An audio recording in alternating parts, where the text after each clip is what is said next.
আছেন তারা বলছি ওইসব দেশের জন্য, এটা ওইসব দেশের সাথে আমাদের দেশের চুক্তি আছে, স্বীকৃতি আছে দুই সরকারের, মানে ওই যে আপনার যেটা ফরেন যে কন্ট্রাক্ট হয় যোগাযোগ হয় এসব ব্যাপারে, যদি ভারতের সাথে হয় বা ইন্ডিয়া বাংলাদেশ আমাদের এরকম কোনো কিছু ছিল না।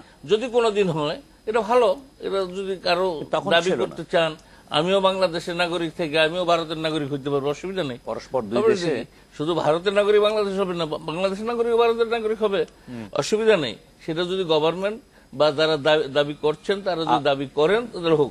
এখন আমরা যেটা করেছি, নতুনত্ব কি করেছি, আমরা অত্যন্ত দায়িত্বশীলতার সাথে 2001 সালের যে আইনটি করেছিলেন সেটাকে কিছু সংশোধনী এনেছি।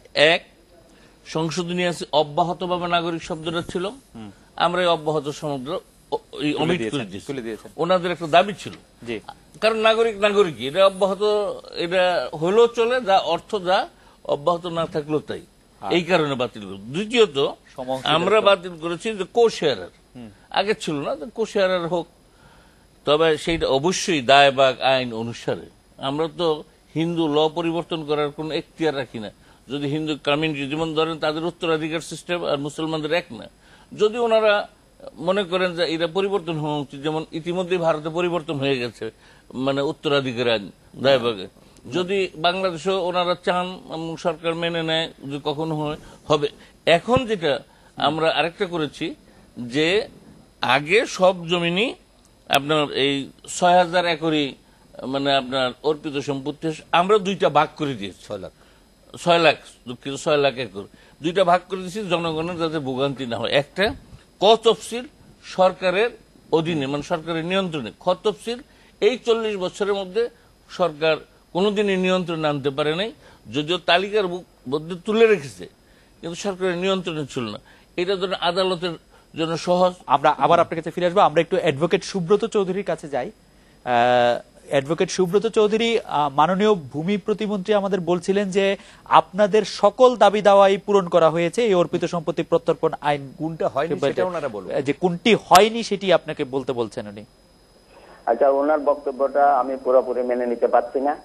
ওনারা মাত্র যে নতুন সংশোধনীটা করেছেন 23 নম্বর আইন 2011, সেই সংশোধনীতে আমাদের দাবিটুকুন শুধু তারা মেনে নিয়েছেন, সহ অংশীদারদের অধিকারটুকুন আগে মালিকানার সংজ্ঞায় ছিল না, সেটুকুন অন্তর্ভুক্ত হয়েছে। আর নাগরিকের আগে একটা অব্যাহত শব্দ ছিল 2001-এ, আমরা বললাম যে নাগরিককে আবার অব্যাহত বা অব্যাহত নয় এইভাবে তো ক্লাসিফাই করা যাবে না, সকলেই নাগরিক। এখন তারা অব্যাহত শব্দটা বাদ দিয়েছে।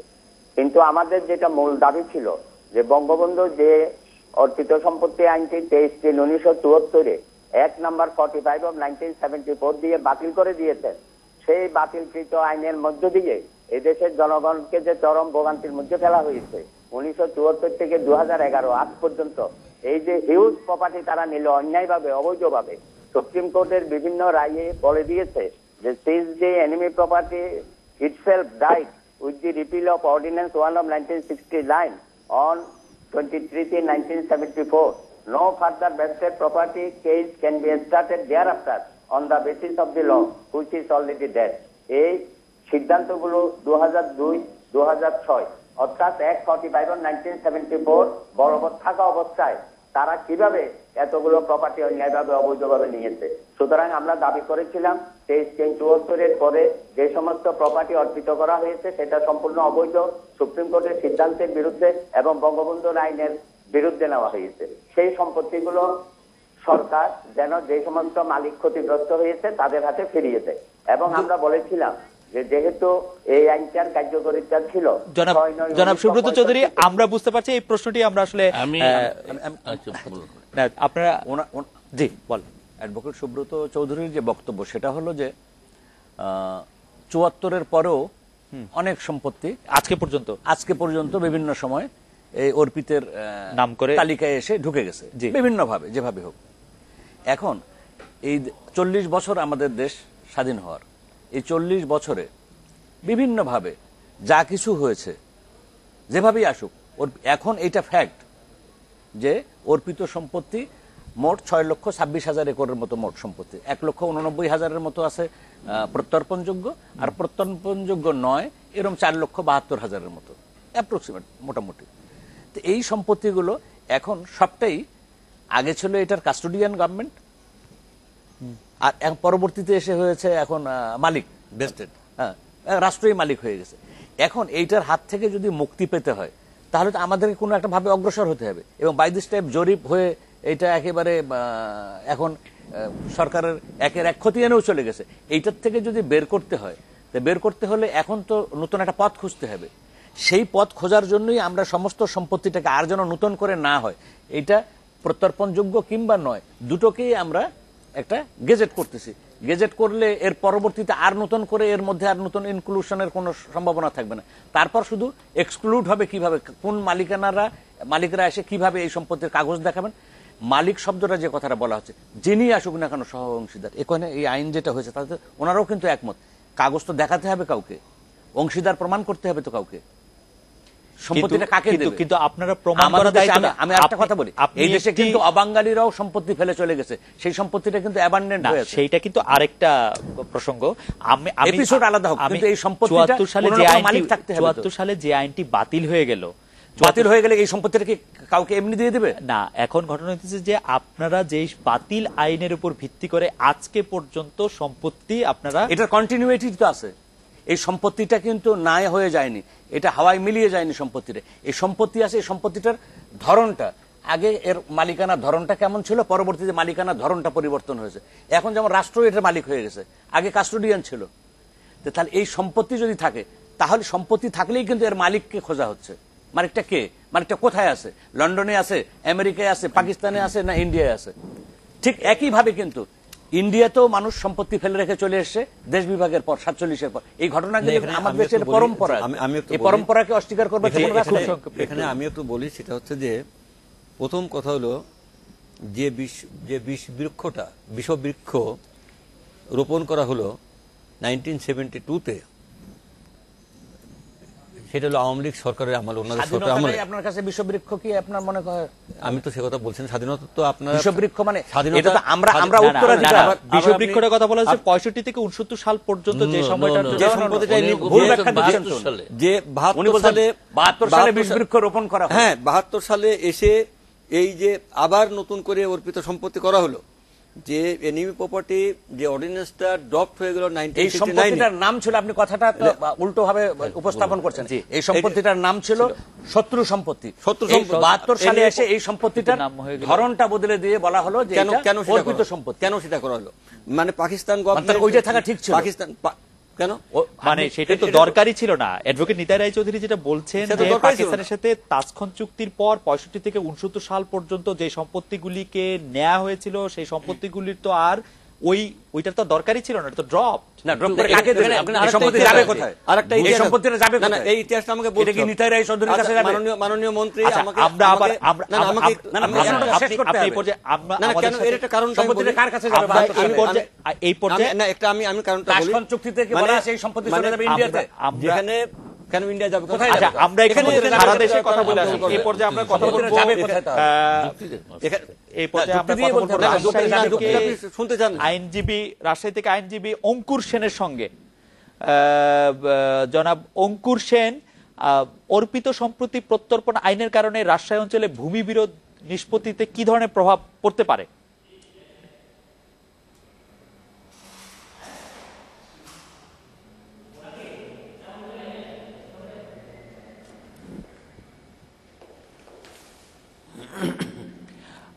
অর্পিত সম্পত্তি প্রত্যর্পণ আইন এর কারণে এই অঞ্চলে ভূমি বিরোধ নিষ্পত্তিতে কি ধরনের প্রভাব পড়তে পারে, জনাব অঙ্কুর সেন? দর্শক, উনার সঙ্গে কথা বলা যাচ্ছে না। আমরা এখন কথা বলতে চাচ্ছি চট্টগ্রাম প্রতিনিধি শাহনেওয়াজ রিটনের সঙ্গে। শাহনেওয়াজ, আমাদের অর্পিত সম্পত্তি প্রত্যর্পণ আইন পাশ হয়েছে, সেই আইন সম্পর্কে সাধারণ মানুষের প্রতিক্রিয়া কি?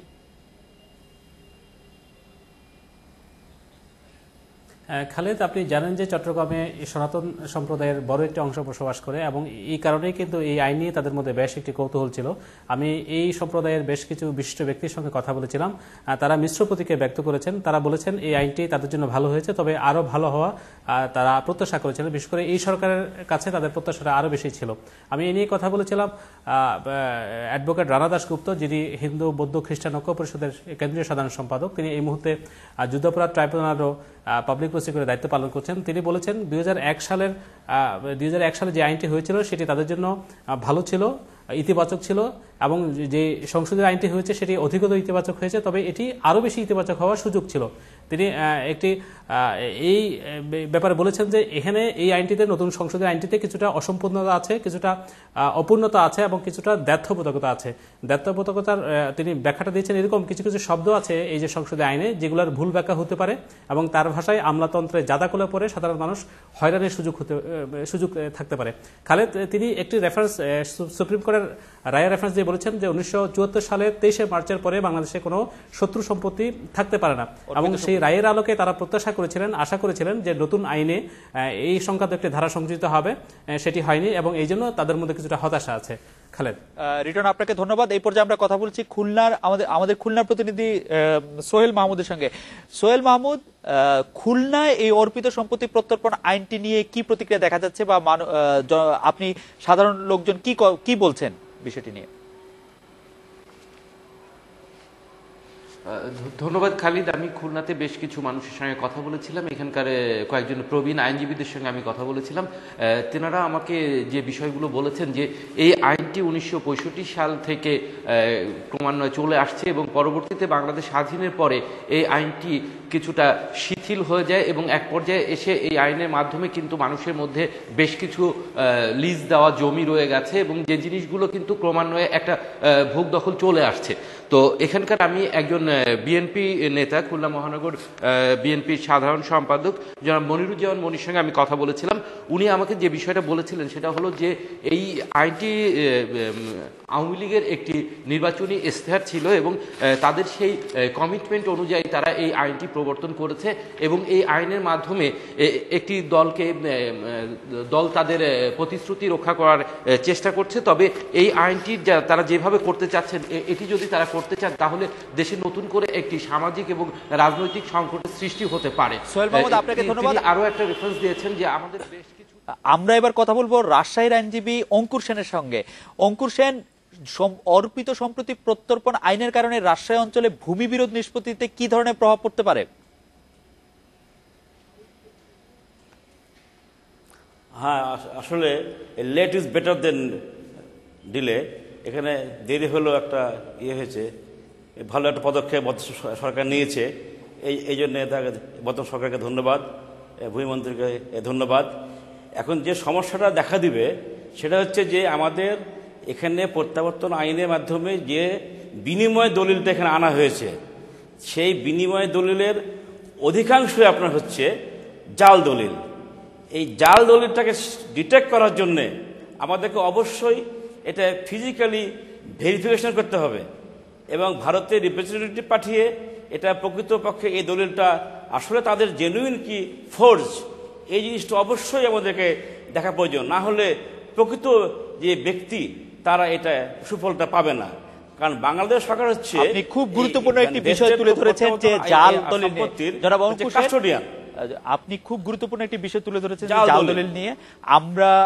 আপনাকে অনেক ধন্যবাদ। আমরা এই বিষয়টি নিয়ে কথা বলবো। আমরা পুরো বাংলাদেশের বিভিন্ন জায়গা থেকে আমরা কথা শুনলাম, চট্টগ্রাম, খুলনা, রাজশাহী থেকে বেশিরভাগ জায়গা থেকে মানুষ বলেছেন এই আইনটিকে স্বাগত জানিয়েছেন। দেরিতে হলেও আমার বলা দরকার, যেহেতু আমি সংসদীয় কমিটির সভাপতি ছিলাম, আমরা একটা বিরতি নিব, ছিল আর কি হয়েছে সেই ব্যাখ্যাটুকু না জানলে, সেই ব্যাখ্যাটুকু আপনার কাছ থেকে আমরা শুনবো। এই পর্যায়ে আমরা একটি বিরতি নিচ্ছি, বিরতির পর ফিরে এসে অতিথিদের সঙ্গে আবার কথা বলবো। আমাদের সঙ্গেই থাকবেন।